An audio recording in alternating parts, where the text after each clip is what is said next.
जिनके भीतर ऐसा कोई एक भाव जगा हो कि हमें भजन करना है भाई, हमको साधन करना है, हमें संयम रखना है, हमें आध्यात्मिकता अर्जित करनी है, आत्म कल्याण करना है, देव दर्शन करने हैं, हमें सत्य को समझना है, हमें भगवान के दर्शन करने,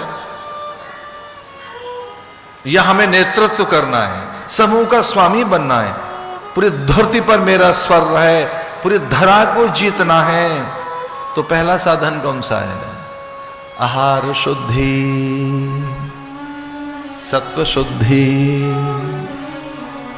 आहार। तो जो भजन करना चाहते हो वो भूल जाए भजन कुछ दिन के लिए, भोजन करना सीखो। भोजन किसे कहेंगे, आहार किसे कहेंगे? और ये चौपाई में गाना कभी नहीं भूलता, तुलसी बाबा लिखते हैं।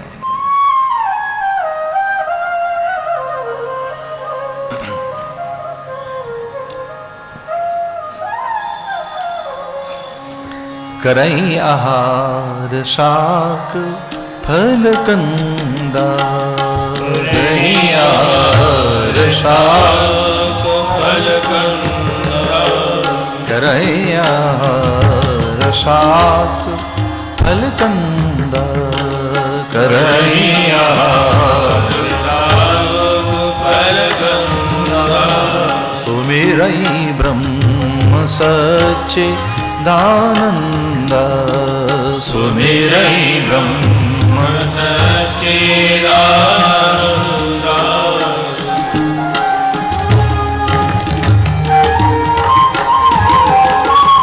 करई आहार शाक फल कंदा, सुमिरई ब्रह्म सच्चिदानंद, करई आहार शाक फल कंदा, करई आहार शाक फल कंदा,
gare gare gama gama gare gare gare gama pa ma pa gama gare gama pa da ni ni ni ni gare gama gama pa gama gare gama pa da ni da gare da pa da ma pa gama gare gare gare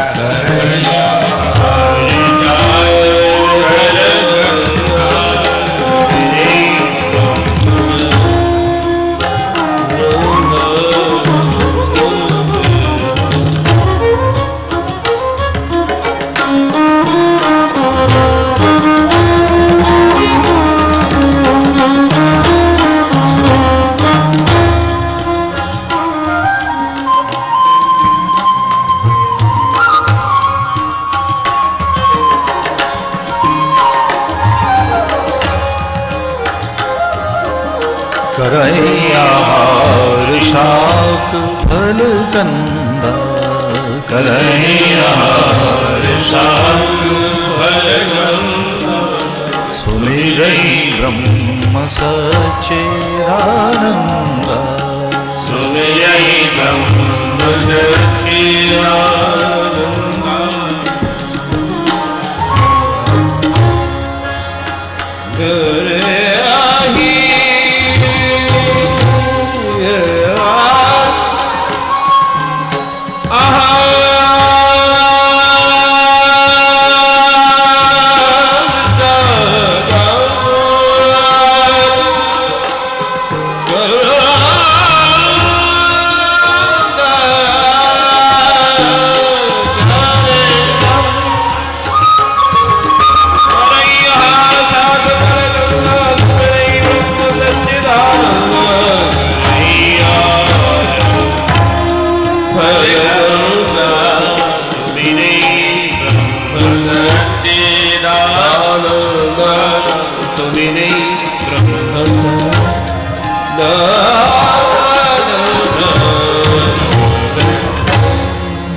साधना का मूल मंत्र आहार की शुचिता है,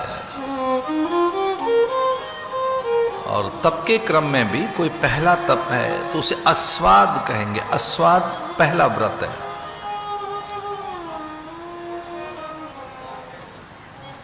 अस्वादता, मित भोजी होना। जितना अधिक आहार पर भारत में विचार किया गया है, आहार की शुचिता, आहार पावित्र, आहार संयमन, आहार नियमन, उसमें भी ये बताया गया है कि आहार या भोजन कब तमोगुणी हो जाएगा, कब वो रजोगुणी हो जाएगा, कब वो विषाक्त हो जाएगा, कब उससे जड़ता आएगी। अब न चौंक जाए तो कौन सा आहार ऐसा है जो ऐन्द्रिक उन्माद जगाएगा, ऐन्द्रिक चांचल्य, जो मन की चपलता है वो आहार के कारण होगी। इसलिए मन का संयमन और वैचारिक पवित्रता के लिए, भाव शुचिता के लिए, आत्म ऊर्जा जगाने के लिए, मन के विश्वास को और अधिक बड़ा करने के लिए बड़ी भूमिका आहार की है। कुछ भोजन तो एक प्रहर के बाद तमोगुणी मान लिया जाता है, दूसरे प्रहर के बाद तो वो नैसाचरी भोजन मान लिया जाता है। तो कुछ भोजन ऐसे हैं जिनसे पशुता पैदा होगी, ऐन्द्रिक संयम नहीं हो पाएगा। पूरी संस्कृति आहार पर केंद्रित है, भारत की संस्कृति उपवास पर। कब किस दिन क्या लें क्या न लें, एक बहुत सस्ता शब्द है लेकिन बहुत इसके अर्थ हैं। हमारी पूरी संस्कृति रोटी बेटी पर टिकी हुई है। किसकी रोटी लें किसकी न लें, किसकी बेटी लें किसको बेटी दें। आज भले ही एक आधुनिकता के कारण ये सारी बातें अप्रासंगिक हो गई हों, अपने मूल्य खो चुकी हों, अपने अर्थ में कहीं वो कहीं न समझा पा रही हूं, लेकिन रोटी बेटी बड़ी चीज है भारत की। पूरी भारत की संस्कृति रोटी बेटी पर टिकी हुई है। रोटी मान अन्न कब कैसे किसका लें, अन्न बेटी कब किससे लें किसको दें। हमारी संस्कृति के 3 शब्द हैं, ये अर्पण, तर्पण, समर्पण। हमारी पूरी संस्कृति इन 3 शब्दों पर टिकी हुई है। अर्पण, सब कुछ मेरे लिए नहीं है, मुझे अर्पण भी करना है, और किसको कितना अर्पण करना है। फिर दूसरा है तर्पण, तर्पयामि, मैं यहां अकेला नहीं हूं, पितरों के साथ मेरी सत्ता आज भी सुरक्षित है। और यह तर्पयामि शब्द तर्पण पितरों के लिए है। और तीसरा है समर्पण, सब कुछ मैं देवताओं को सौंप दूं। हमारी पूरी संस्कृति समर्पण पर टिकी हुई है। हमारे जितने सिद्धांत हैं वो शरणागति पर टिके हुए हैं। शरणागति मूल आइडियोलॉजी है हमारी, मूल। वो वैष्णव सिद्धांत हो, वो शैव सिद्धांत हो, वो गाणपत्य हो, वो शाक्त हो अथवा सौरोपासक। शरणागति वो गुरु के लिए हो, देवताओं के लिए हो, मंत्र के लिए हो, इष्ट के लिए हो, परमात्मा के लिए हो। एक बहुत चौंकाने वाली बात मैं कहना चाहूंगा, जो शरणागति का भाव है, समर्पण का भाव है, अर्पण का भाव है, या तर्पण का भाव है, या निवेदन और भाग और यज्ञ का जो एक भाव है, वो बिना आहार की शुचिता के कभी नहीं जग सकता, कभी नहीं। इसलिए आहार की बड़ी भूमिका है। जैसा अन्न वैसा मन। आहार से विचार बनते हैं। जो आपकी थाली में धरा हुआ है उससे ही आपका रूप, लावण्य, माधुर्यता, मुग्धता, मांसलता, रक्त, वीर्य, मेद, रुधिर और आकृति बनेगी। जो कुछ थाली में है उसी से तो आपका आकार बनेगा। उसी से तो आपकी देह बनेगी, उसी से आपका विचार बनेगा। इसे भोजन ठीक होना चाहिए। और ये सीखो ऋषियों से, मुनियों से, संत सत्पुरुषों से कि भोजन, और इससे बड़ा संस्कार क्या होगा भारत में? भोजन पहले भगवान को परोसा जाता है। भोग वो निवेदन है, वो आरोग्य के लिए प्रार्थना है। तो द्युम वस्तु गोविंद तुभ्यमेव समर्पये, ये ठाकुर ये तेरी वस्तु तुझे अर्पित है। एक तुलसी का पत्ता डालने के बाद में वो सारी उसकी निगेटिविटी वो सक हो जाती है। एक तुलसी का पत्ता बहुत बड़ा है। अगर भोजन में एक बार तुलसी का पत्ता चला गया और 3 बार गायत्री जपी जाए, इतनी देर तक अगर वो भोजन में रह सका है और 12 बार गायत्री जपी जाए, इतनी देर तक वो भगवान के पास रखा है, वो तुलसी पत्र और भोजन बस सुरक्षित है भोजन आपका, फिर वो पवित्र हो गया। ब्रह्मार्पण ब्रह्मवि ब्रह्माग्नो ब्रह्मणा होतम ब्रह्मैव तेन गंतव्यम ब्रह्म कर्म समाधिना। ये अन्न भी आप है, पचेंगे भी आप, पचाएंगे भी आप ही रक्त मज्जा मांस मेद रुधिर विचार गति मति देह आकृति आप ही बनेंगे। टोटलिटी में ये कुछ और नहीं, तू ही है। ब्रह्मार्पण ब्रह्मवि ब्रह्माग्नो ब्रह्मणा होतम। हे अन्न, तू ही तो ब्रह्म है। अन्न को ब्रह्म मानने की इतनी महत्व भावना भैया मैंने भारत में देखी और कहीं नहीं। एक और बात, अन्न को जो प्रसाद मान ले उसे साधक कहेंगे।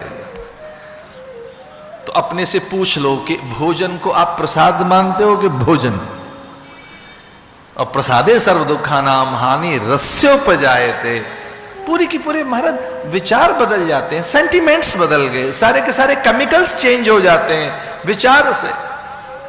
तो अन्न को प्रसाद बनाइए, भोजन को प्रसाद बनाइए। इसलिए हमारे यहाँ हविष्यान्न की बात कही गई, यज्ञ की बात कही गई।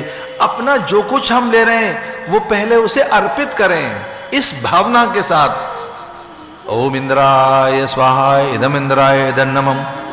ओम ब्रह्मणे स्वाहा इदम ब्रह्मणे इदन्नमम। ओम अग्नये स्वाहा इदम अग्नये इदन्नमम। मेरे लिए नहीं। अन्न में ये 5 भावनाएं पहले की जाती हैं। ओम प्राणाय स्वाहा अपानाय स्वाहा व्यानाय स्वाहा उदानाय स्वाहा समानाय स्वाहा इदन्नमम। ये मेरे लिए नहीं है भोजन, ये मुझे प्रसाद मिला। तो जितने ऋषि मुनि संत साधक यति योगी तपस्वी वीतराग महापुरुष हुए हैं, उन सब ने इस विज्ञान को समझा है। उसका नाम है अन्न विज्ञान। तो भोजन पर जो एक बड़ी समझ भारत के साधकों को है, ऋषि मुनियों को है, कदाचित किसी को हो, किसी को एक चीज भारत में है जो कहीं नहीं मिलती, उसका नाम है प्रसाद। और जानते हो उसे प्रसाद माने क्या? ईश्वरीय स्पर्श। जिस वस्तु को ईश्वर का स्पर्श मिल गया हो, जो ईश्वर को निवेदित हो गई हो, जो ईश्वर को समर्पित हो गई हो, तो भगवदार्पित पदार्थ का नाम ही तो प्रसाद है। बाकी तो लड़ुआ है, लड्डू है वो। लेकिन तुलसी दल रखने के बाद फिर वो भले ही करमैती हो, थाली भर के लाई रे खींचड़ो ऊपर घी की बाट की, जीवा मारा शाम धनी जिमावे बेटी जाट की। वो तो हर किसी को अधिकार है, वो केवल पंडितों को अधिकार नहीं, वो तो एक जाट को भी है।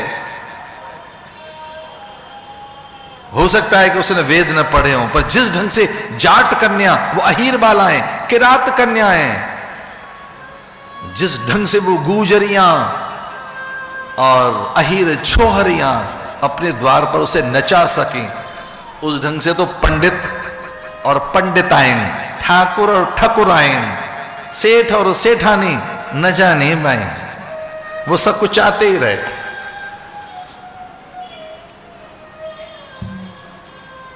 परिमिताहार, उसका बात का परिणाम क्या है? आहार की पवित्रता का परिणाम क्या है? एकांतशीली। आपका एकांत पवित्र हो जाएगा। जिसका एकांत पवित्र है, जिसकी चुप्पी पवित्र है, जिसका मौन पवित्र है, जिसका ध्यान पवित्र है, जिसके सपने पवित्र हैं, उसकी साधना फलीभूत हो गई। एकांत में भी जो पवित्र है,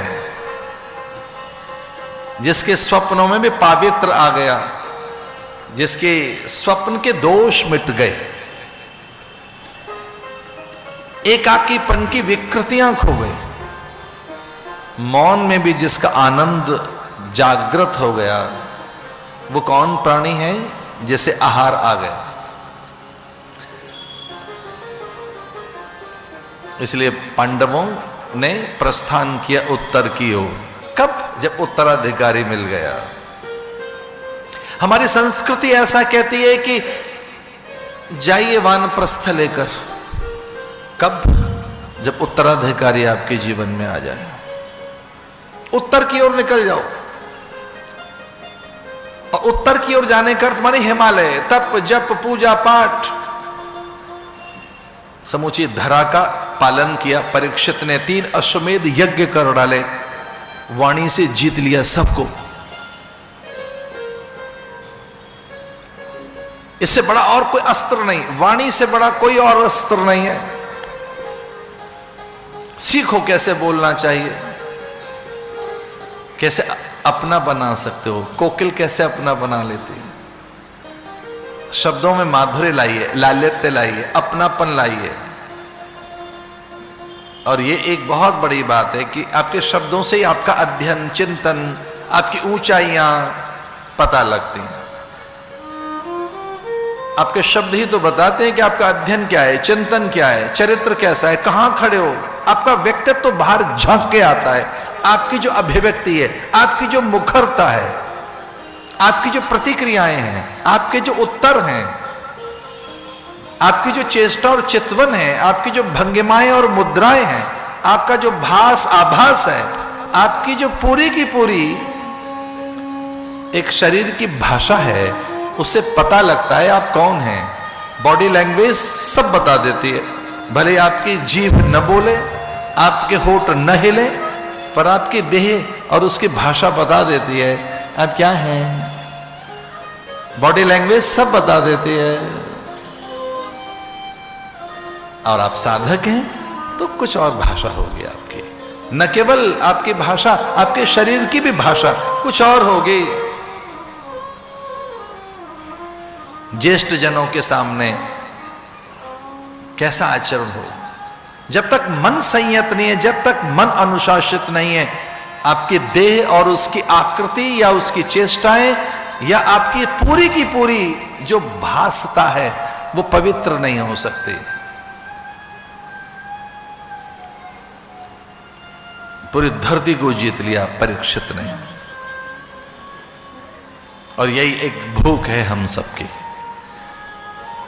विजय, विभूति, कामनाओं की पूर्ति, सिद्धि, वर्चस्व, स्थापत्य, वर्चस्व और वशीत्व, प्रभुत्व, ये भूख है हमारी। कैसा हमारे वश में रहे, हमारा प्रभुत्व हो, हमारा वर्चस्व हो, हमारा नेतृत्व हो, हम अपने सबको अपने अधीन रखें। एक और बात देखिए कि सब आपकी रुचि के साथ जिए, आपकी प्रकृति से सब मेल खाएं, आपके विचारों में सबकी मति हो और आपके सिद्धांतों के सब अनुगत हों। आपके अगर सनातन सिद्धांत हैं तब सब आपके साथ चलेंगे। अगर आप वैदिक जीवन जी रहे हैं तो सब आपका साथ देंगे। संगच्छध्वम संवदध्वम संवो मनासि जानताम देवा भागम यथा पूर्वे संजानना उपासते। संवो मनासि जानताम, इस सूत्र को याद रखना, ये बहुत बड़ा सूत्र है। अगर आप किसी का मन रखना जानते हो, दूसरे के मन का आदर करना जानते हो, उसके सम्मान और स्वाभिमान की चिंता आपको है, दूसरों को स्पेस देना आपको आता है, उन्हें टॉलरेट करना आता है, उन्हें एकोमोडेट करना आता है, उनके लिए भी आप जीना चाहते हो, तो पूरी दुनिया आपका साथ देगी। पूरी दुनिया। केवल अपने मन की चिंता मत करो। किसी दूसरे का भी मन तो रखिए। संभो मना से जानता हूं। आत्मना प्रतिकूलानी परेशान न समाचरित। एक दूसरा सूत्र है, जो आपको अच्छा नहीं लगता वो दूसरों के साथ मत करो। जो आपको अच्छा नहीं लगता वो दूसरों के साथ नहीं, वैसा बोलिए मत, वैसा सोचिए मत, वैसा करिए मत। आत्मना प्रतिकूलानी। जो आपको अच्छा नहीं लग रहा वो दूसरों के साथ क्यों कर रहे हो? तो अगर शास्त्र विहित जीवन है, वेद विहित जीवन है, महज्जन द्वारा आचरित जीवन है, गुरु द्वारा उपदेशित जीवन है, तो पूरी दुनिया आपका साथ देगी, पूरी दुनिया। फिर आपका स्वर शासक बन जाएगा। चल पड़े जिधर दो डगमग में, चल पड़े उधर पग कोट पग। सही जीवन जीने वाले व्यक्ति के पीछे कारवां चलता है, और गलत व्यक्ति का साथ तो न तो परिवार के लोग देते, और पत्नी भी ना नुकर करके पीछे हट जाती है कि यहां ये नहीं चलेगा साथ, इतना नहीं, बस शपथ तोड़ती हूं मैं, अग्नि को साक्ष्य दी थी कि आपका साथ निभाऊंगी, पर नहीं, मद्यपान में नहीं, चौर कर्म में नहीं, छल में नहीं, कपट में नहीं, यहां नहीं। पूरी दुनिया साथ देने लगेगी परीक्षित का। साहस नहीं हुआ कोई उसका घोड़ा छू ले। अश्वमेध यज्ञ का अश्व जब दौड़ा पूरी धरती पर, सबने प्रणाम किया, भैया ये तो राजा परीक्षित का घोड़ा है, उनका आदेश है। तो कई बार व्यक्ति का चरित्र इस ढंग से पूरी धरती को प्रभावित करता है। आर्थिक दृष्टि से आप पूरे संसार को अपना नहीं बना सकते, अर्थ की अनुकूलता देकर कभी नहीं। बहुत ही संकोच के साथ बात कह रहा हूं मैं ये, कि धनवान अभी तक भी इस धरती पर पूजित नहीं हुआ है, अभी तक भी। बहुत धनवान व्यक्ति की तो अभी तक भी पूजा नहीं इस धरती पर हुई है, तो फिर किसकी पूजा हुई है? जो चरित्रवान है, जो नीतिज्ञ है, जो त्यागी है, आत्म बलिदानी है, दूसरों के लिए जिसने जीवन जिया है, या जो संयमी है, जितेंद्रिय है, पवित्रात्मा है, पूतात्मा। हां, कोई धनवान पूजित हो गया होगा, लेकिन धन के कारण नहीं, त्याग के कारण, उत्सर्ग के कारण, बलिदान के कारण, परोपकार के कारण, अथवा उसने कुछ और बड़ा काम किया होगा। तो धन से इस धरती को जीता नहीं जा सकता, कभी नहीं। और 21 बार अगर परशुराम ने धरती दान में दे दी, इसका अर्थ यही था कि पूरी धरती मेरे हाथ लगी है, तो इसका क्या? ये धरती न जाने कितनी और भी लोगों के हाथ लगी है।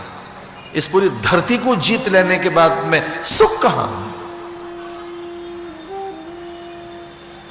तो एक नहीं 21 बार जिसने पूरी धरती को दान में दे दिया हो, यह कहकर के धरा का सुख तो बहुत थोड़ा सा सुख है, फिर किसमें सुख है? विचार में, चिंतन में। इसे याद रखना एक बहुत बड़ा उपदेश है। सुख चिंतन सापेक्ष है, विचार सापेक्ष है, पदार्थ सापेक्ष नहीं। जो प्रसन्नता है वो विचार में रहती है, ऊंचाइयां विचार में रहती हैं।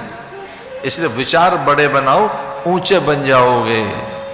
हो सकता है कि महलों में रहने वाला व्यक्ति बहुत छोटे मन का हो, और यह संभव है कि झोपड़ी में रहने वाला व्यक्ति बड़े मन का हो।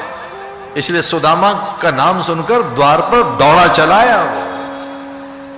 तो जिस द्वार पर विपन्नता का आदर कर रही है संपन्नता, वो केवल इसलिए नहीं कि दरिद्र है, केवल इसलिए नहीं कि वो मित्र है, नहीं नहीं, इसलिए कि वो विचारवान पुरुष है, इसलिए कि वो बहुत ही परोपकारी पुण्यात्मा है, इसलिए कि उससे कभी कोई भूल नहीं हुई, केवल चने खाने का एक व्यतिक्रम उससे हुआ। विचार बहुत ऊंचा लेके जाता है व्यक्ति को। जिन्हें ऊंचाइयां हाथ लगी हैं चिंतन के कारण, धन के कारण नहीं।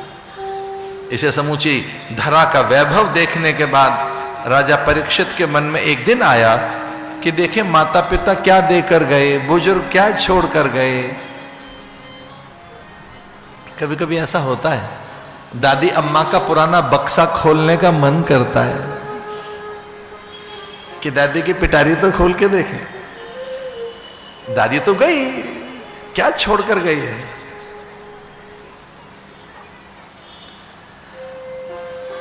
केवल माला, झोली, ग्रंथ, पुरानी पुस्तिकाएं, एक लकुटी लाठी, पुराना छाता, क्या छोड़कर गई है। अगर आपको विचार से अगर बक्सा खोलना आता है तो सच मानिए, हो सकता है दादी धन न छोड़कर गई हो, पर पुराने संस्कार, विचार और संवेदनाएं छोड़कर गई है। बड़ा चरित्र छोड़कर गई है, संयम छोड़कर गई है, सदाचार छोड़कर गई है। परीक्षित को ऐसा लगा, देखें क्या मिला हमको। और सच मानिए, इससे खोटा, इससे सस्ता और कोई थॉट नहीं आ सकता कि जब ये हम सोचें कि हमें पिता से क्या मिला है। हमें मिला ही क्या है, ये इतना दुस्साहस कर देना बड़ी बात है भैया। कुछ लोग तो इस स्तर पर उतर आते हैं कि आखिर मिला भी तो क्या है पिता से, पूर्वजों से तो कुछ नहीं मिला। और कुछ लोगों ने धीरे से हमारे कान में भी कहा है कि जो कुछ देख रहे हैं ना महाराज, ये सेल्फ मेड हूं मैं, it's all because of mine labour, it's my ability. फिर उनकी बात अनसुनी कर देते हैं कि सब ये हमने ही खड़ा किया है। ना ना भैया, ये आशीर्वाद है, पुरुषार्थ, प्रेरणाएं, सामर्थ्य कहीं और से भी आई है। तो राजा परीक्षित ने पुराना बक्सा खोलकर देखा कि पिता, पिता के पिता के पिता के पिता क्या छोड़कर गए। बड़ा हर्षित हुआ, इतना धन, इतनी संपदा, ऐसा वैभव, पूरी धरा, क्या छोड़कर गए थे माता पिता और उनके माता पिता के माता पिता। आज से 100 साल पहले उपवन, वन, उद्यान, गिरि, कानन, कंदराएं और जलाशय, झील, नदियां, हरितिमा, सुंदर फल फूल, प्रदूषण मुक्त ये धरती, और हम क्या छोड़ के जा रहे हैं? प्लास्टिक का ढेर। हम क्या छोड़ के जा रहे हैं? नदियों की विकृति, प्रदूषण, हम छोड़ के क्या जा रहे हैं? कार्बन का भारी उत्सर्जन, हम क्या छोड़ रहे हैं? अरे धरती की तो बात छोड़ो, हमने आकाश की चुप्पी, वहां के मौन को भंग कर दिया है, वहां के सन्नाटे को चीर दिया है हमने। लाखों लाखों साल पहले आज के आदमी की भनक लग गई थी ऋषियों को, और उन्होंने ये बात कही, ओम देव शांति। उन्होंने चिल्ला कर कहा था कि धरती की बात छोड़ो, हमारे आसमान की चुप्पी को तोड़ मत देना। ओम देव शांति, अंतरिक्ष शांति ही, पृथ्वी शांति, जल को शांत रहने देना, गगन को शांत रहने देना, दिशाओं को शांत रहने देना, फल फूलों में छेड़छाड़ मत करना, धरती में भारी उत्खनन मत कर देना। उत्पादन की भूख ने, माइनिंग्स ने क्या नहीं कर दिया है?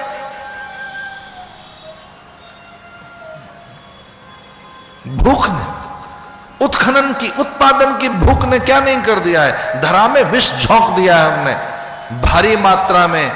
धरती की जो कोख है वो इतने जहर को धारण करने के लिए उतनी समर्थ नहीं है जितना विष हमने डाल दिया, फर्टिलाइजर जितने झोंक दिए हमने उसके भीतर।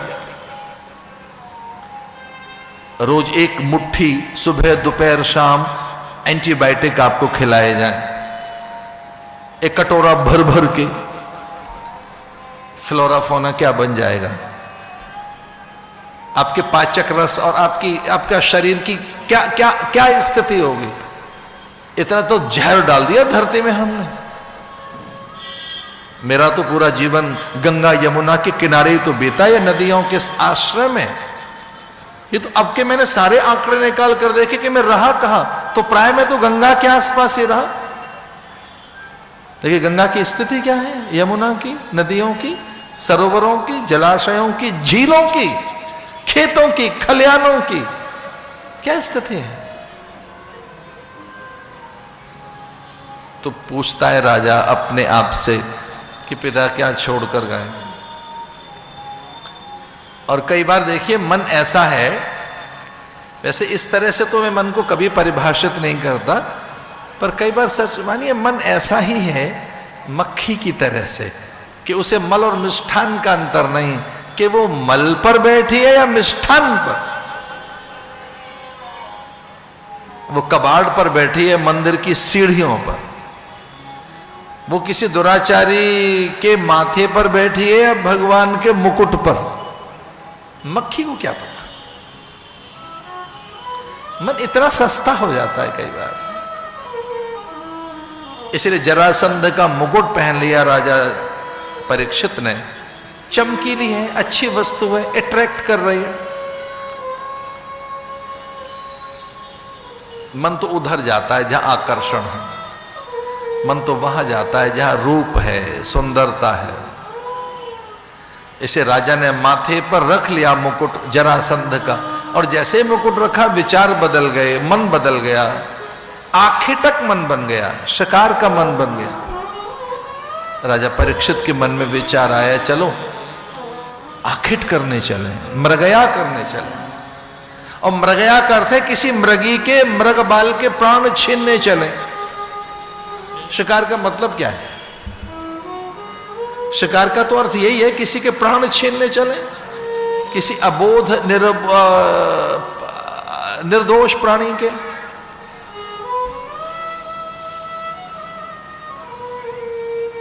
एकाकी जंगल में निकला वो, तर्कस में तीर ठसाठस भर रही है कि आज मैं मृगया करने चलूंगा। तो मुकुट पहनकर किसी को मारने का विचार आया, मुकुट पहनकर किसी के प्राण छीनने का विचार आया। और जंगल में जब निकला तब वहां एक बहुत विचित्र व्यक्ति से उसकी भेंट हुई। ऐसा कहते हैं कि कलयुग 32 वर्ष तक प्रतीक्षा करता रहा राजा के, कि राजा से कब एकांत में भेंट हो। सत्कर्म, शुभ कर्म, यज्ञ, स्वाध्याय, समाधि, ध्यान और संत पुरुषों के बीच में घिरा हुआ राजा कभी उसे एकाकी नहीं मिला। कलयुग का साहस नहीं हुआ कि वो राजा से भेंट कर सके, साक्षात्कार कर सके। तो कलयुग प्रतीक्षा कर रहा था कि कब एकाकी राजा मिले। मृगया काल में कली का साक्षात्कार हो गया राजा से, और राजा ने पूछा कि तेरी देह से दुर्गंध आ रही है, तेरे नेत्रों से लगता है तू अपराधी है, तूने किसी का शील भंग किया है, तू प्राय मिथ्या वचन बोलता है, दुराचारी है, कपटी है, दस्यु है, अकारण दूसरों के प्राण छीनने में तुझे संकोच नहीं होगा। मैं नहीं जानता तूने क्या अपराध किया है, पर मेरा मन कहता है तुझे मृत्यु दंड दूं। तेरे बड़े अपराध हैं, तू बड़ा छली है, कपटी है। मैं नहीं जानता कि तूने क्या अपराध किया है, पर तुझे देखकर लगता है कि तेरे हर कर्म में, तेरे स्वभाव में कपट है, छल है। कौन है तू? कलयुग ने कहा, मैं कलयुग हूं। जब मैं इस धरती पर रहता हूं किसी एक काल में, तब वो सतयुग होता है, और उस समय यजन के लिए, यज्ञ के लिए देवताओं का आह्वान करो, देवता हाथ पसार कर खड़े हो जाते हैं। सतयुग में यज्ञ नहीं था, यज्ञ में जीवन था सतयुग के प्राणी का। देवताओं को भाग देने के लिए जब उनका आह्वान करते इंद्र, वरुण, कुबेर आदि का, तब उनकी हथेली पर हिस्सा रख दिया जाता। अग्नि के माध्यम से उन्हें आहुति देकर उनका भाग नहीं निकाला जाता था। पर त्रेता काल में यज्ञ विधा खो गई और फिर यज्ञ विधान आया। द्वापर में यज्ञ खो गया, दान रह गया, कलयुग आया तो तीनों चीजें खो गई हैं, सत्य, यज्ञ और दान। मैं आया हूं अब मेरा क्रम है और मेरे क्रम को चुनौती नहीं दी जा सकती। समय को, काल चक्र को प्रभावित नहीं किया जा सकता। कोई भोर में साँझ पैदा नहीं कर सकता, सूरज छिपने के बाद कोई प्रभात पैदा नहीं कर सकता, रात्रि का मध्यकाल हो उसमें सूरज उगाया नहीं जा सकता। मैं काल हूं, मुझे चुनौती नहीं दी जा सकती। और राजा परीक्षित ने कहा कि मेरे पुण्य इतने हैं कि मैं तुझे चुनौती दे सकता हूं। मेरे पास विद्या है, विचार है, मेरे पास में पुण्य राशि इतनी है कि मैं नए युग पैदा कर सकता हूं। और सचमुच कुछ मुझे ऐसी एक बोध कथा याद आती है कि एक बार एक व्यक्ति के प्राण चले गए, उस मृतक को यमराज के पास भेजा गया। यमराज उठकर खड़ा हुआ, यमराज ने प्रणाम किया, उस मृतक से कहा कि अरे तुझे देखकर तो बड़ा आदर है मेरे मन में, यहां जितने भी मृतक आते हैं उनके लिए तो हम दंड देते हैं, उन्हें तो हम यातनाएं देते हैं, और अगर तू यहां पहुंच गया है, मैं नरक का देवता हूं, तो यह समझ नहीं आ रहा कि कौन लेकर आया तुझे यहां, कुछ भूल हुई है। और मेरा तो मन ऐसा भी करता है कि तुझे अपने सिंहासन पर बैठा कर तेरी पूजा करूं, प्रणाम करूं, मैं सब देवताओं को छोड़कर केवल तेरी आराधना करूं। इतना महान दिख रहा है रे तू, है कौन? उसने कहा बस अभी मेरे प्राण छूटे, मैं देह से मुक्त हुआ हूं, आपके दूत मुझे यहां ले आए, मैं नहीं जानता कि मुझे यहां क्यों ले आए, आपके दूत ले आए मुझे यहां। यमराज उठकर प्रणाम करने लगा कि तू तो बड़ा महापुरुष है। शीश झुकाया यमराज ने, प्रदक्षिणा की यमराज ने, प्रणाम किया और उससे कहा कि बोल, मांग, क्या मांगना चाहता है, मैं वही दे दूंगा, तू स्वर्ग का प्राणी है, तुझे तो मुक्तात्मा है, कुछ पल के बाद तुझे मुझे स्वर्ग में छोड़ने जाना होगा और वहां भी तेरा अभिनंदन होगा, भूल हो गई हमसे, पर अब मांग, क्या मांगना चाहता है? तो मृतक ने कहा जब मैं नरक में आ ही गया हूं, मुझे दूत यहां ले ही आए हैं, तो कुछ देर मुझे नरक में रहने दो, मैं नरक ही देख लूं क्या है। यहां मैं ऐसे ही तो नहीं आया, अकारण तो नहीं आया हूं, ईश्वर का कोई विधान है। अगर मुझे स्वर्ग भेज रहे थे और ईश्वर ने चाहा मैं नरक में जाऊं तो नरक देख लेता हूं कुछ दिन, और उसे नरक में भेज दिया। लेकिन कुछ दिनों के बाद उसने प्रार्थना की, यम का आह्वान किया, अरे यम प्रकट हो, यमराज कुछ कहना है। यमराज प्रकट हो गए और उस मृतक ने कहा कि मैंने तो नरक मांगा था और आप मुझे यहां स्वर्ग में छोड़ गए, यहां कोई कष्ट नहीं है, कोई भय नहीं है, कोई दुख नहीं है, कोई पीड़ा नहीं, कोई त्रास नहीं, कोई अभाव नहीं, कोई चिंता नहीं, सब प्रसन्न है यहां। तो क्यों ऐसा किया आपने मेरे साथ, मुझे तो नरक देखना था। तो यमराज ने कहा कि ना ना ना, इन लोगों से पूछो कि आप कहां हैं। और वहां के सभी प्राणियों ने कहा ये तो नरक ही है, जब से आप आए स्वर्ग हो गया है, आपको नरक में ही छोड़ा गया है। लेकिन आपके स्वभाव से, आपके विचार से, आपके जीवन जीने के ढंग से हम इतने प्रभावित हुए हैं, आपने हमें जीना सिखा दिया है। ये तो नरक ही था, आप आए तो आपने हमें स्वर्ग जैसा सुख दे दिया है। महापुरुष ऐसा कहते हैं कि कई बार कुछ लोग नरक में जाएंगे तो स्वर्ग बना देंगे, और कुछ लोग भैया ऐसे हैं स्वर्ग में भी जाकर नरक बना देंगे। कुछ लोग परिवेश बना देते हैं, वातावरण बना देते हैं, उत्सव रच देते हैं, मेला खड़ा कर देते हैं, एक बड़ी पवित्रता परिवेश को वो देने का काम करते हैं। राजा ने कहा कि मैं अनेक अच्छे युग बना सकता हूं और अब मेरे तरकस के तीर से तू बच नहीं सकता। राजा ने धनुष पर तीर चढ़ाया और कलयुग से कहा कि सावधान, मैं तुझे चुनौती देता हूं। समय को कैसे सुंदर बनाया जा सकता है, समय को कितना अनुकूल किया जा सकता है, समय में किस तरह की अच्छी योजनाएं पैदा की जा सकती है, मैं जानता हूं, इसलिए मैं तेरे प्राण छीनता हूं। और वो भयभीत हो गया कलयुग। वो समझ गया कि बड़ा पुरुष है ये, मेरी सत्ता को चुनौती दे सकता है। तो कलयुग ने एक बहुत अच्छी बात कही जो सुनने लायक है। कलयुग ने कहा कि आप जब जहां जैसे मुझे निर्देशित करेंगे, मैं तब वहां उतनी मात्रा में वैसा बनकर ही रहूंगा।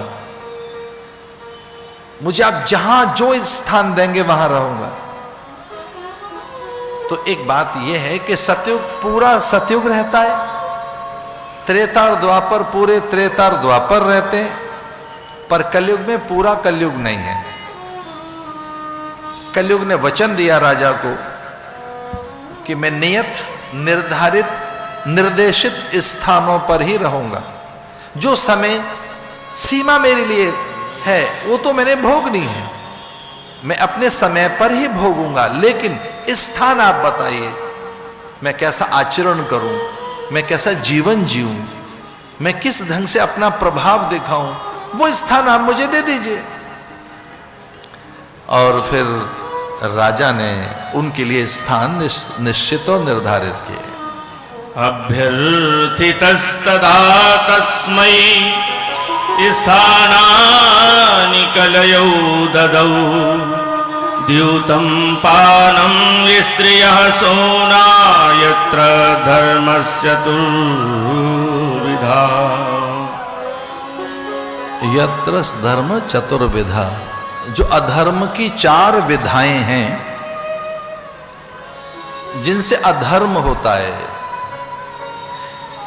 जहां धर्म का ह्रास होता है, जब व्यक्ति धर्म से च्युत और धर्म से पृथक होता है, उन 4 स्थानों पर आप रहें। द्यूतम पानम, द्यूतम माने दूत क्रीड़ा, जुए में द्यूत क्रीड़ा करते, छल करके जो संपदा छीन ली जाए, कपट करके, कपट से छल से, बिना श्रम साधना के, बिना योग्यता पात्रता के रातों रात आप पूरी धरती पर छा जाएं।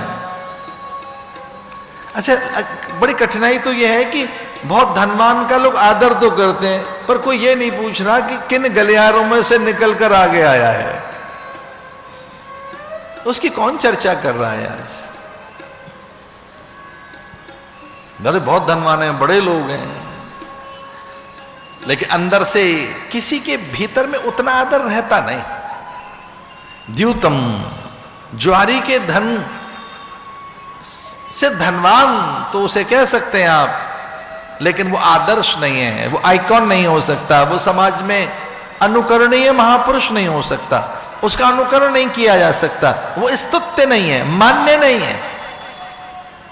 द्यूतम, जुए में रहना, व्यसन में रहना, व्यभिचार में रहना, हिंसा में रहना, ये 4 स्थान दिए। रजो वैरम पंचमम, अनीति के स्वर्ण में, अनीति के धन में, और इस प्रकार से राजा ने ये 4 स्थान दिए। 5वां ये कहकर कि जिससे अनीति, अन्याय, अत्याचार बढ़ता है, भ्रष्टाचार बढ़ता है, उस अनीति के धन में तेरा वास हो, उस स्वर्ण में तेरा वास हो। इतना सुनकर कली राजा के मस्तक के मुकुट में प्रवेश कर गया।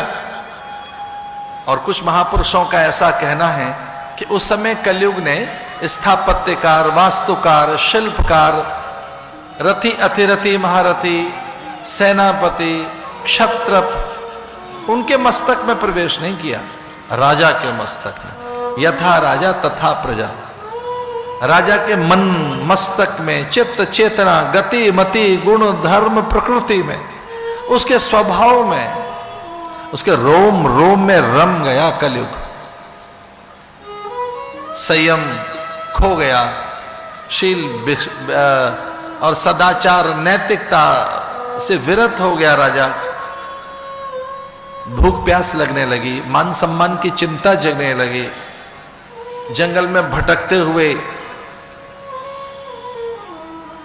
एक शब्द तितिक्षा, इसका अर्थ है भूख प्यास, मान अपमान, सुख दुख में समान रहना। तितिक्षा, शमदम, उपरति, श्रद्धा, समाधान, इसे शत संपदा कहते हैं। इसके बिना कोई शास्त्र समझ नहीं आएगा, इसके बिना कोई ग्रंथ नहीं खुल पाएगा, इसके बिना महापुरुष के उपदेश आप तक नहीं पहुंचेंगे। बहुत ही संकोच के साथ बात कह रहा हूं। इसके बिना भैया मंदिर की घंटियां, मंदिर की मूर्तियां तो दिखाई दे सकती हैं, वहां के सच को नहीं समझा जा सकता ना। शमदम, उपरति, श्रद्धा, समाधान, इसके बीच में तितिक्षा। तितिक्षा ये बड़ी साधना है। तितिक्षा माने भूख प्यास में सम, मान अपमान में सम, सुख दुख में सम, समत्वम योग उच्यते। तितिक्षा खो गई राजा की, समाधान चला गया, श्रद्धा बिखर गई, अपने में श्रद्धा नहीं रही, खुद में विश्वास नहीं रहा। मैं क्या कर रहा हूं, मुझे ऐसा करना चाहिए, नहीं करना चाहिए, अपने में अपना खो गया, उसका विश्वास खो गया। और मुझसे कोई पूछे कि सफलता की कुंजी कहां है, तो सफलता की कुंजी एक ही है और उसका नाम है आत्मविश्वास। Self confidence is the key to success.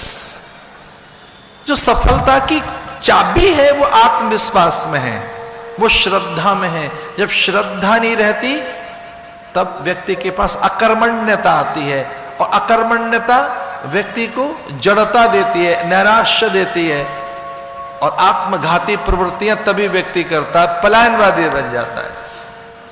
वो सोच नहीं पाता क्योंकि विवेक शून्यता हो जाती है। राजा ऐसे ही भूख प्यास से व्याकुल होकर, चूंकि कली उसके मस्तक में चला गया, मन बुद्धि चित्त चेतना में। मैंने देखा नहीं है, सुना है, साइनाइड नाम का कोई विष है। जब मैं बचपन में विज्ञान पढ़ रहा था तब वो मुझे शब्द सुनाई दिया।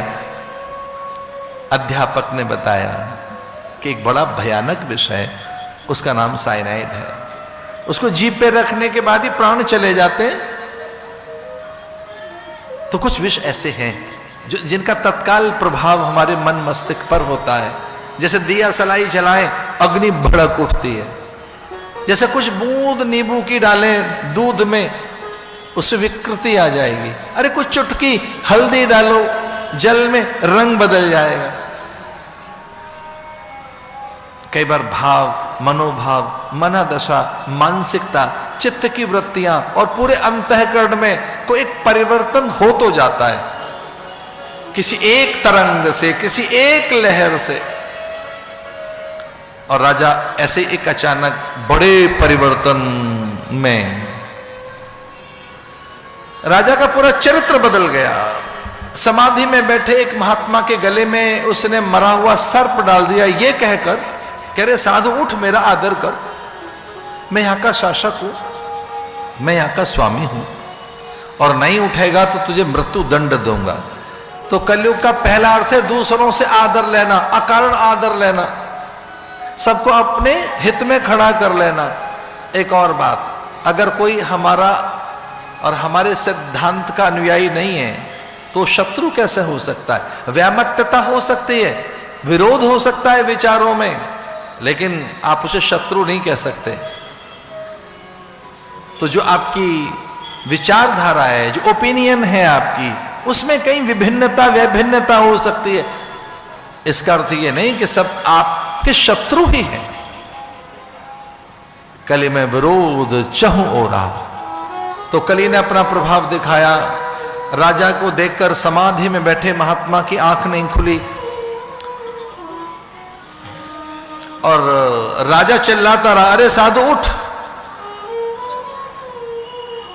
शमीक नाम के महात्मा समाधि में थे। देह गए, मन बुद्धि से परे, उनके प्राण कहीं परम तत्व को छू रहे थे। उन्हें ज्ञान नहीं था कि कौन आंगन में खड़े होकर उनसे फल फूल जल मांग रहा है। जब आंख नहीं खुली साधु की तो साधु को दंडित करने के लिए राजा आगे बढ़ा, पर भीतर के राजा ने चित्कार किया, ठहरो ठहरो। जब पहली बार आप पाप कर्म करते हैं तब आपके अंदर से ही आपका सत्य, सनातन सत्य, सनातन अंश आपको रोकते हैं।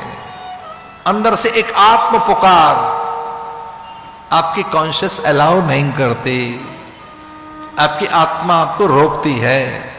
लेकिन अब दूसरी तीसरी चौथी पांचवी बार आप पाप करने लगते हैं और लगातार जब आपकी पाप वृत्ति बन जाती है, पुकारती तो फिर भी है आत्मा, पर आपके कान बहरे हो चुके होते हैं तब तक, फिर वो पुकार आप तक आती नहीं। वो चिल्लाती तो फिर भी है कि रुको रुको रुको, ये ठीक नहीं है। अंदर से परीक्षित ने आवाज लगाई, ठहरो राजा ठहरो, ये ठीक नहीं कर रहे हैं आप।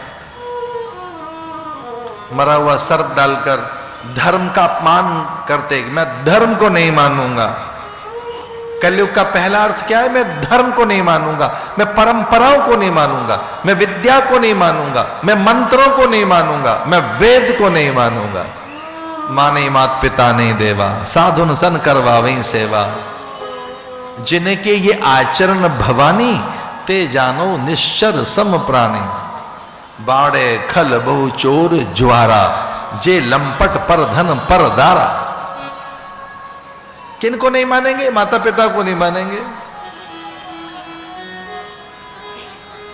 अरे महाराज 70 के दशक में जो सिनेमा आया, 60 और 70 के दशक में मूल थीम यही थी, अपनी चलाएंगे, हम तो प्यार करेंगे, प्यार करना है, हमारे प्यार में कोई दखल नहीं दे सकता। वो 60-70 का दशक ऐसा आया, हम अपने लिए जिएंगे, हमारा भी कोई अस्तित्व है, वजूद है, हमारी भी कोई अपनी पहचान है, हमें भी जीना है, हमें जीने दो, मत थोपो हमें। समाज हम पर थोप नहीं सकता, परिवार हम पर थोप नहीं सकता। और प्रगति का आधार यही मान लिया गया 70-80 के दशक में, 60-70 75 80 में जो आए, नहीं हम अपने आप निर्णय लेंगे, नहीं हम बालिग हो गए, एडल्ट हो गए, हमको अपने से चलने दो।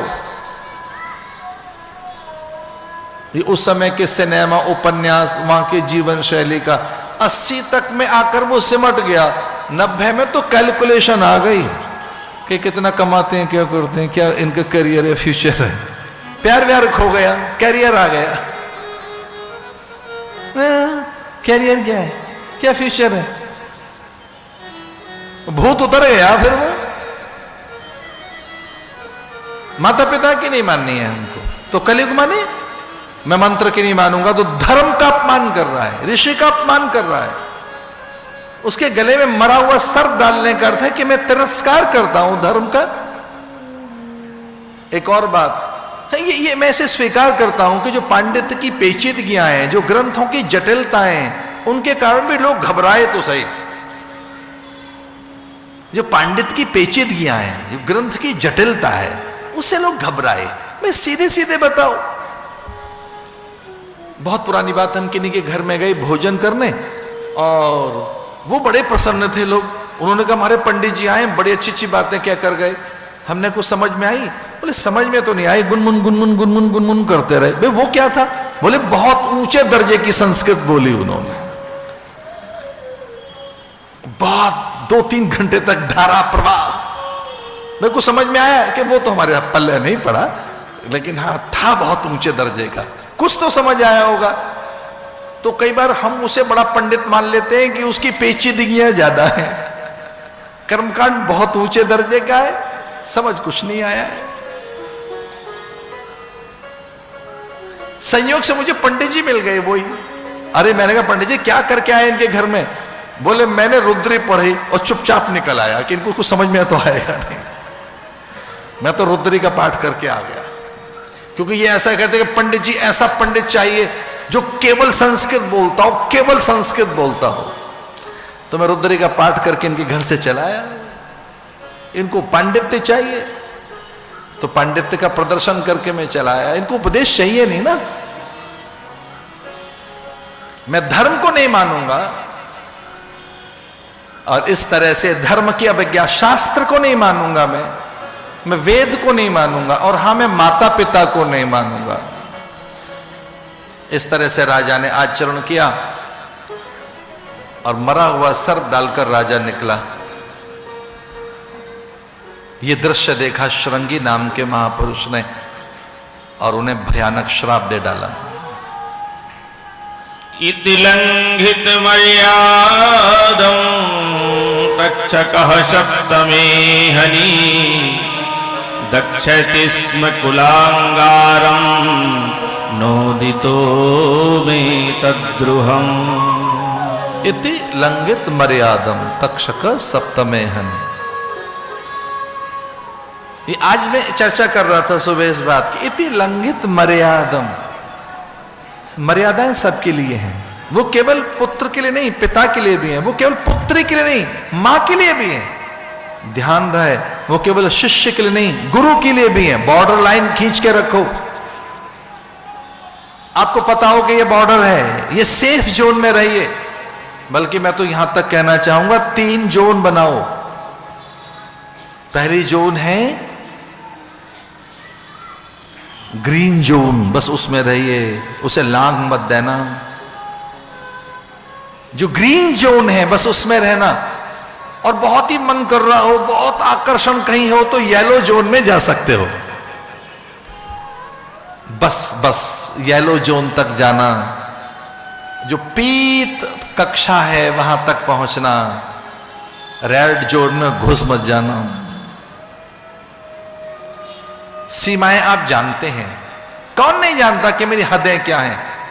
कौन नहीं जानता कि मैंने हद पार कर दी है, अब सीमाएं तोड़ दी हैं।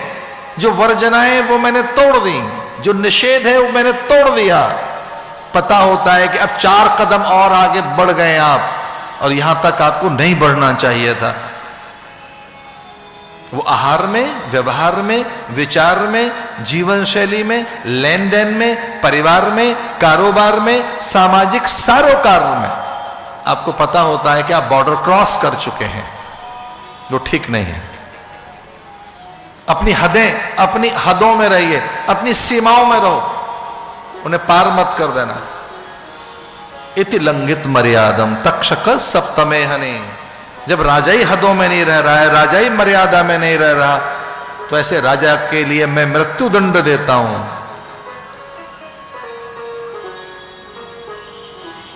इसलिए तक्षक का आह्वान करता हूं मैं। 7वें दिन तक्षक आए और राजा को डसे, इसे प्राण छीन ले इसके। इति लंघित मर्यादम तक्षक सप्तमे हनि। अरे तक्षक विषधर भुजंग, मैं तेरा आह्वान करता हूं, 7वें दिन आकर राजा को डस लेना, इसके प्राण छीन लेना, इसे मैं मृत्यु दंड देता हूं। जब यही मर्यादाओं में नहीं रहेगा, ये मूल्यों को नहीं मानेगा, ये परंपराओं को नहीं मानेगा, तो फिर इसको ही लोग इसका अनुसरण करेंगे और धरती पर जंगल हो जाएगा। पर एक बहुत बड़ा सच है, जंगल के पशुओं ने कभी भी हदें नहीं छोड़ी हैं। विषधर भुजंगों ने कभी आक्रमण नहीं किया मनुष्यों के ऊपर। विषैले कीट पतंगों ने, हिंसक पशुओं ने कि चलो घेर लो आज मनुष्यों को, कभी नहीं,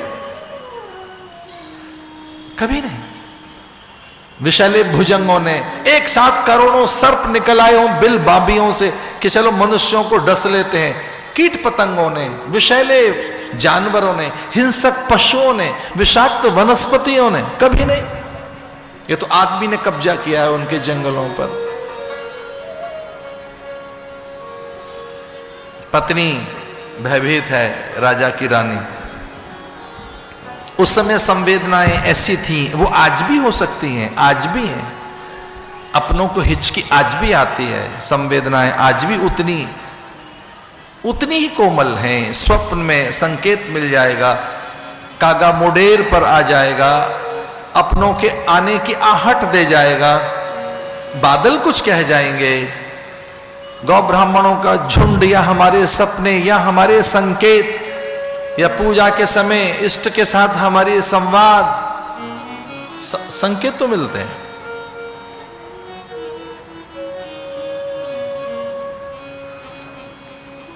जीवन शैली जब से बहुत जड़ हुई है तब से संकेत खो गए। महाराज हमने तो ऐसा युग देखा है, मैं को बहुत बूढ़ा आदमी नहीं हूं, पर मैंने वो युग देखा है कि अबोध शिशु को, सद्य नवजात शिशु को जरा सी छींक आई है, जरा सा उसे ज्वर हो गया है, तो महाराज दादियां बहुओं की क्लास लगा देती हैं, इधर बुलाओ क्या खाया है बहू ने। पोते को ज्वर है, पोते को हिचकी आई है, बहू की क्लास लग गई है, इधर बुलाओ क्या खाया है। उसके दूध से बालक का पोषण हो रहा है। तो कल्पना कर सकता है कि अबोध शिशु को, सद्य नवजात शिशु को बुखार है, अपच हो गया है, वमन हो गया है, और औषधि किसे दी जा रही है? मां को। दवाई किसे खिलाई जा रही है? मां को। वो युग कब लौट कर आएगा? वो कितनी सजग थी दादियां, चाचियां, ताइयां, मां, दादी, कि इस बालक को ये औषधि नहीं देनी है, मां को दो। औषधि मां को दी जाती। कितना कम शीत चाहिए इस बालक को, इसकी क्या प्रकृति है, कब इसे अधिक छींक आती है, कब इसे ज्वर आता है, कब अपच होता है, कब वमन होता है, कब अधिक रोदन होता है, कब असहज होता है बालक। औषधि किसे दी जाएगी? मां को।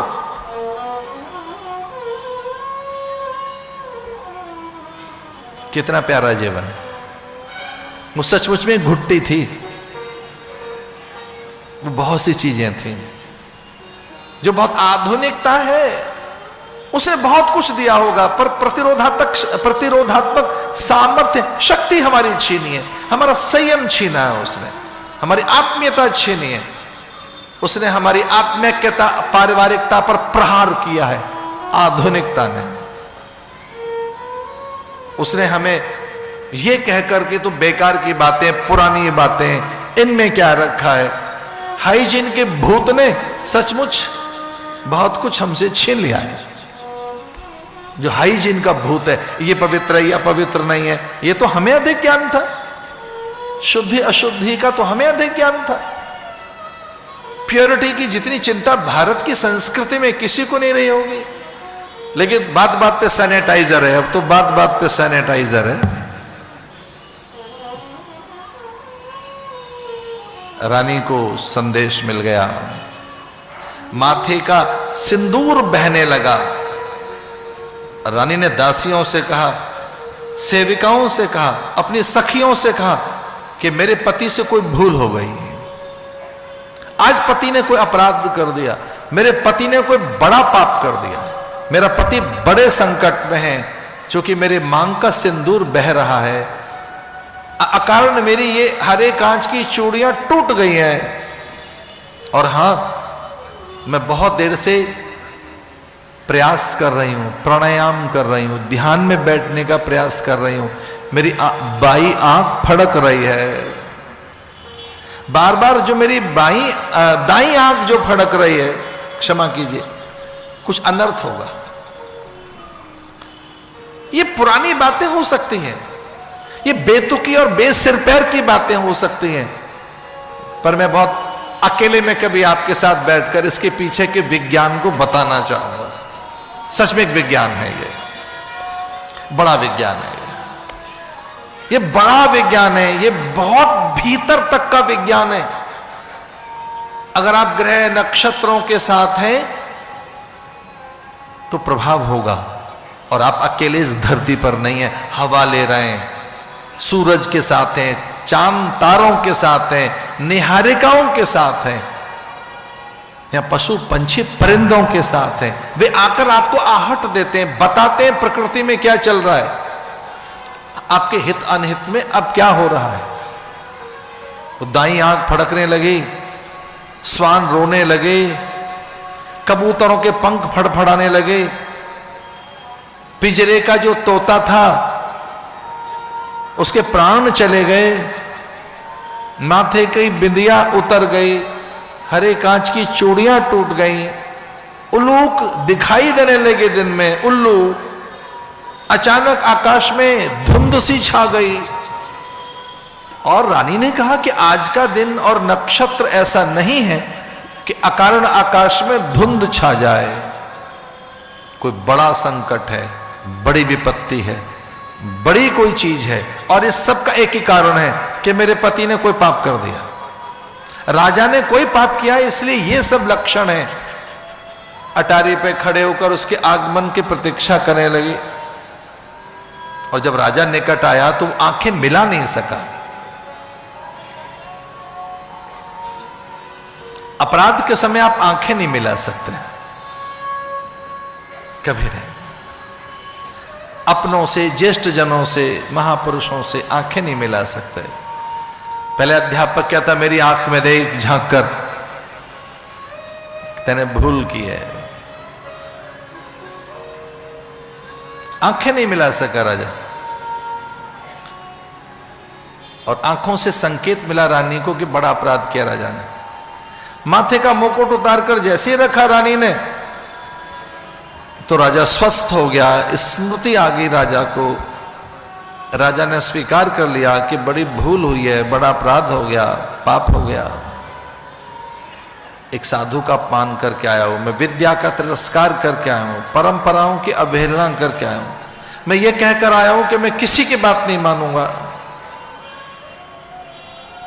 और जब राजा को राज्याभिषिक्त किया जाता था, जब उसके माथे पर मुकुट रखा जाता था, तब राजा उठकर एक बात कहता था।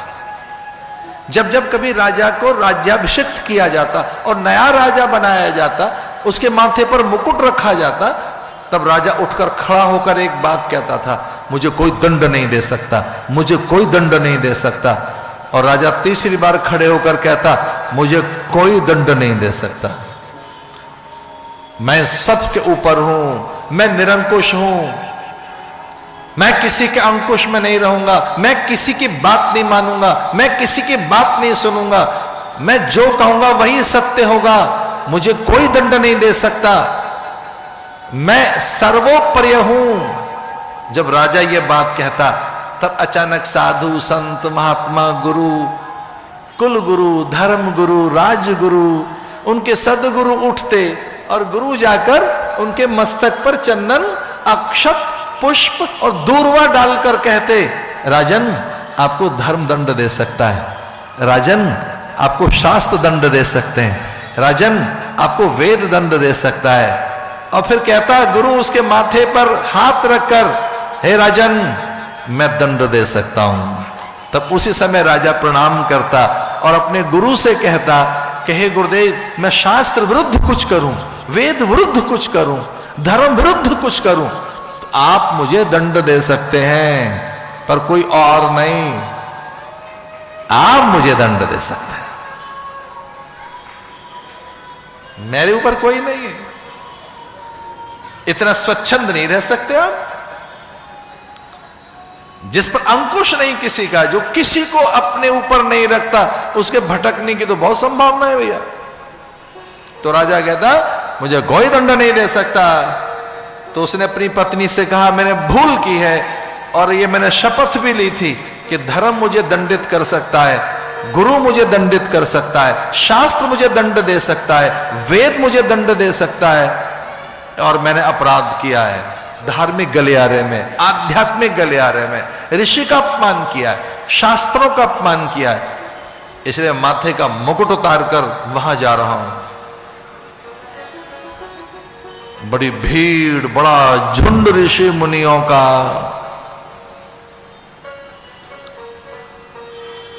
एक बड़ा सन्नाटा। चुपके चुपके साधु कह तो रहे थे कि इतना बड़ा दंड नहीं देना चाहिए था, राजा से इतनी बड़ी भी कोई भूल नहीं हुई है। कोई कोई तो ऐसा कह रहे थे कि इतना ऐसा धर्मात्मा राजा अब कहां से लाएंगे, इतने एक अच्छे राजा को इतना बड़ा दंड दे दिया गया। महान राजा, प्रतापी सम्राट, पांडवों का अंश है उसमें, उसकी मां देखो उत्तरा, वो सुभद्रा का पौत्र है। अरे देखो तो सही, जिसकी दादी ही सुभद्रा है जो भगवान की बहन थी, और जिसकी परदादी भगवान की बुआ, जिसको भगवान ने पाला हो, ऐसा धर्मात्मा राजा, कोई छोटी सी भूल हो गई, पर साधुओं को इतना बड़ा तो दंड नहीं देना चाहिए। एक धर्मात्मा राजा को एक मृत्यु दंड दिया गया है, अच्छी बात नहीं है। पर चुप कैसी बातें कर रहे थे साधु। और परीक्षित आकर साष्टांग प्रणाम करने लगा। शमीक से कहा कि मैंने अपराध किया, पर वो कलयुग के प्रभाव में आकर मेरी मति विस्मृत हो गई। वो मेरे संस्कार नहीं हो सकते, वो मेरी मूल भावना नहीं थी, मैं कभी अपराध नहीं कर सकता। पर कलयुग ने मुझे ठग लिया, कलयुग ने मेरे मस्तक पर, मन पर एकाधिकार कर लिया। जो कुछ मैंने किया है वो कली के आवेग में, प्रभाव में, उसी के आवेश में किया है। पर मैं दंडित होने के लिए तैयार हूं। अपराध मैंने किया है, मुझे दंडित करो। शमीक का मौन भंग हुआ। शमीक ने कहा कि मेरे पुत्र श्रृंगी ने तुझे मृत्यु दंड दे दिया है, 7वें दिन तक्षक तुझे डसेगा, तेरे प्राण जाएंगे। बस इतना सुनकर ही उन्होंने राज्य को त्याग दिया, अपनों से मुंह मोड़ लिया, गंगा के तट पर आकर बैठ गए और प्रार्थना करने लगे कि जब अस्त्र से मेरे प्राण जाने को थे, ब्रह्मास्त्र से, तब सुदर्शन चक्र फेंककर हे नारायण आपने मेरी रक्षा की, और अब कोई प्राणों को छीन रहा है शब्दों से, श्राप देकर कोई मुझे मृत्यु दे रहा है, तो हे भगवान वरदान बनकर आ जाओ। शब्दों से मेरे प्राण जा रहे हैं, 7वें दिन ये शब्द सार्थक होंगे, ये सत्य सिद्ध होंगे, ये श्राप सिद्ध होगा, मेरे प्राण चले जाएंगे, आप भी शब्द बनकर आ जाओ। जानते हो क्या कहा परीक्षित ने कि हे प्रभु गुरु बनकर आ जाइए, क्योंकि मैंने ऐसा सुना है जब कोई उपाय न रहे तो एक उपाय है गुरु, और शास्त्र ऐसा कहते हैं गुरुरुपाय। जब कोई उपाय न दिखे, कोई विकल्प न दिखे, कोई मार्ग न दिखे, तब गुरु के पास जाइए। गुरु ही एक उपाय है। गुरु उपाय देगा, गुरु मार्ग देगा, समाधान देगा, वो कोई जरूर आपका समाधान कर देगा। इसलिए गुरुरुपाय, हे भगवान आप गुरु बनकर मेरे जीवन में आ जाइए।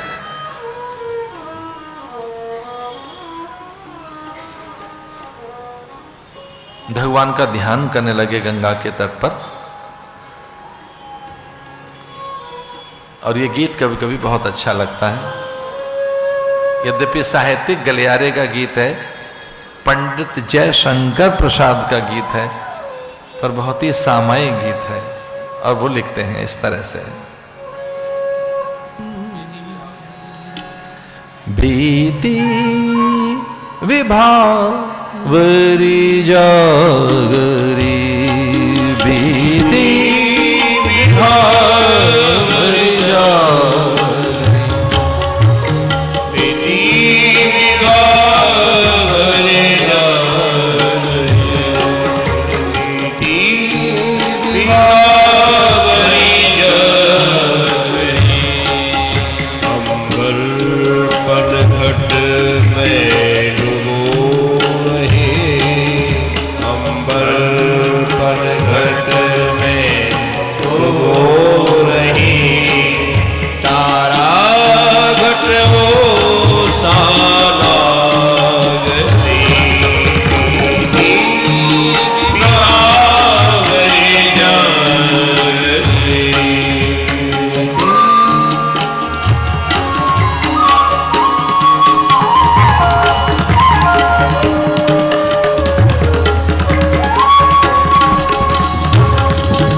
अब कुल कुल कुल सा बोल रहा, किसने कांचन डोल रहा, खल कुल कुल कुल सा बोल रहा,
के समय का गीत है कि जब सूरज अभी निकलने को है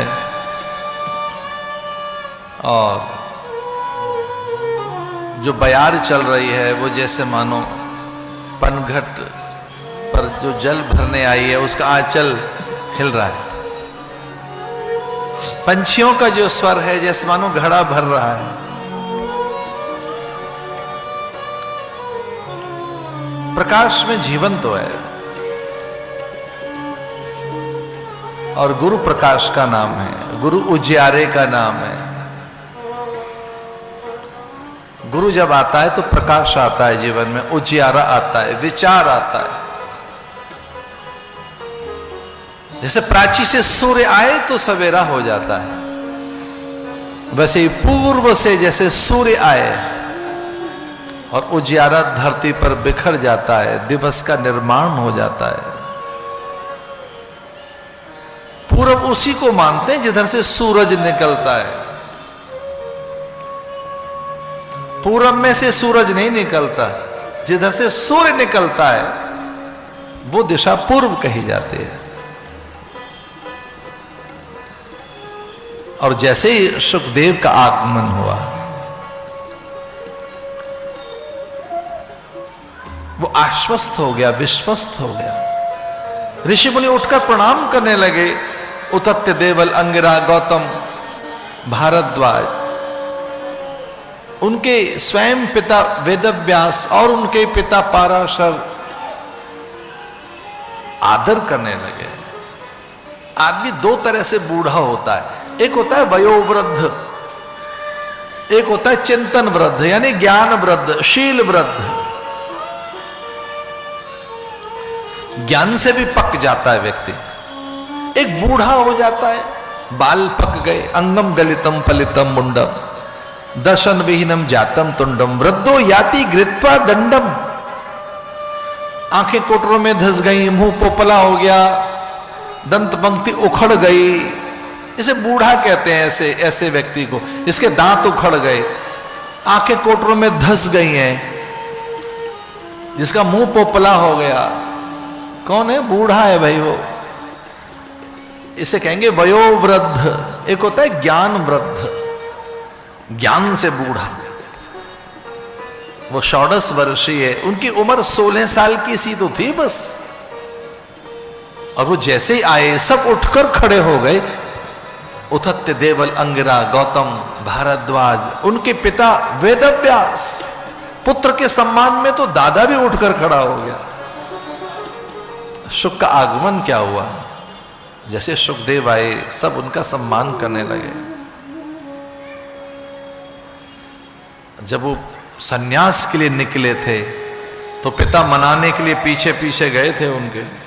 पुत्र मान जा, रुक जा, ठहर जा, गृहस्थ का सुख ले, माता के पास बैठ, अपने पुरजन परिजन बंधु बांधवों में कुछ दिन तो रहे, फिर सन्यास ले लेना। रोते हुए पिता पीछे भागे। वेदव्यास जिन्होंने भागवत लिखी, 18 पुराण लिखे, कृष्ण द्वैपायन जिन्हें 24 अवतारों में से विष्णु का एक अवतार कहा गया, पुत्र के सन्यास के कारण पीछे भागे। मोह इतना बेटे से।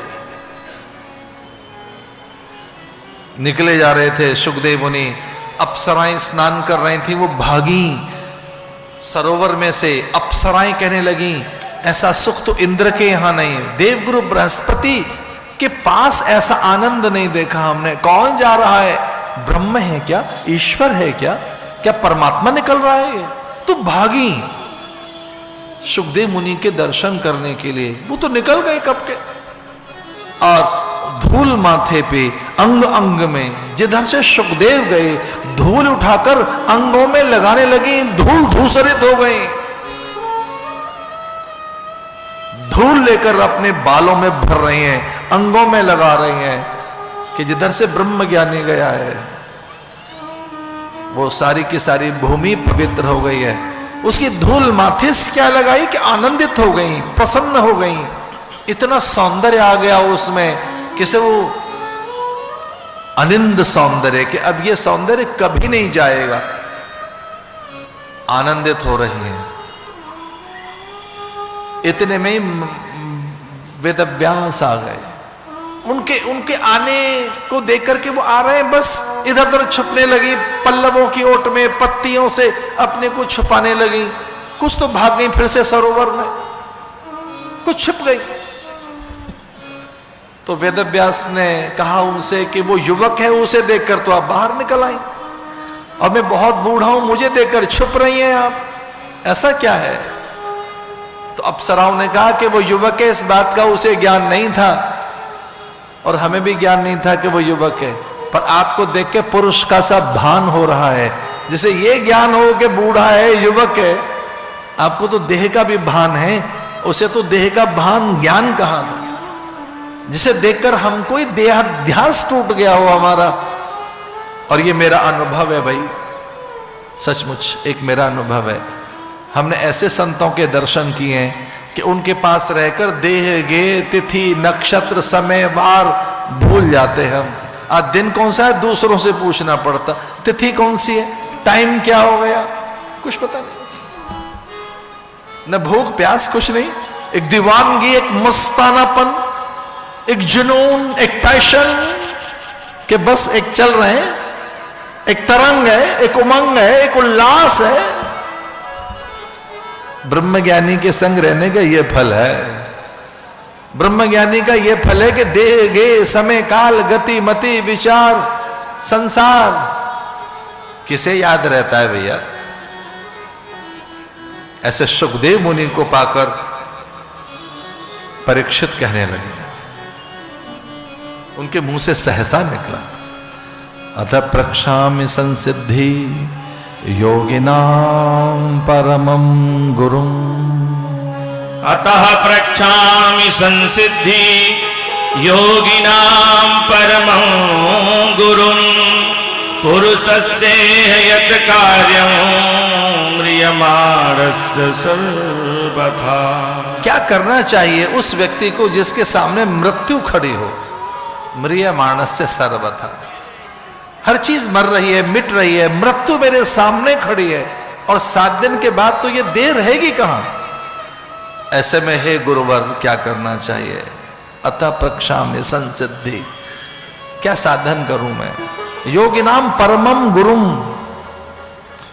एक तो गुरु होते हैं, एक गुरु के गुरु सामने खड़े हो तो उन्हें कहेंगे परम गुरु, और परम गुरु के भी सामने उनका गुरु खड़ा हो तो क्या कहेंगे? परमेष्ठी गुरु। हमारे ऐसे कहा जाता है साधुओं में, गुरु, परम गुरु, परमेष्ठी गुरु। योगिनाम परमम गुरुम। बड़े बड़े संत जो बैठे हैं यहां, इनके भी आप गुरु हैं, क्या करना चाहिए जीवन में, क्या करें हम? तो गुरु और शिष्य के संवाद आरंभ हो गए। गुरु ने मस्तक पर हाथ रख दिया, गुरु मंत्र दे दिया, ये कहकर प्रतिज्ञा की गुरु ने कि जब तक तुझे आत्म साक्षात्कार नहीं हो जाएगा, जब तक तू मृत्यु का सच नहीं जान लेगा, मैं कथा सुनाता रहूंगा, कथा सुनाता रहूंगा, कथा सुनाता रहूंगा, बस मेरा आसन भंग नहीं होगा। हो सकता है प्राकृतिक क्रिया के लिए मैं उठूं, हो सकता है तुझे अचेत अवस्था ना हो जाए, तू जल पी सकता है, मैं व्यवहार के लिए कुछ पल के लिए ठहर सकता हूं, पर मेरी वाग्धारा, ये मेरे शब्द निर्झर ठहरेंगे नहीं। मेरा शब्द प्रपात, मेरा ज्ञान झरना, मेरी ज्ञान पोटली, ये मेरा ज्ञान विचार सागर, ये थमेगा नहीं जब तक कि तुझे आत्मज्ञान ना हो जाए, भगवत दर्शन ना हो जाए, तू मुक्त ना हो जाए, देह का सच तेरे हाथ न लग जाए। ये मौत क्या बला है, मृत्यु क्या होती है हम जानते नहीं। तुझे जब तक ये सच नहीं हाथ लग जाएगा, मैं ठहरूंगा नहीं। संवाद आरंभ हो गए।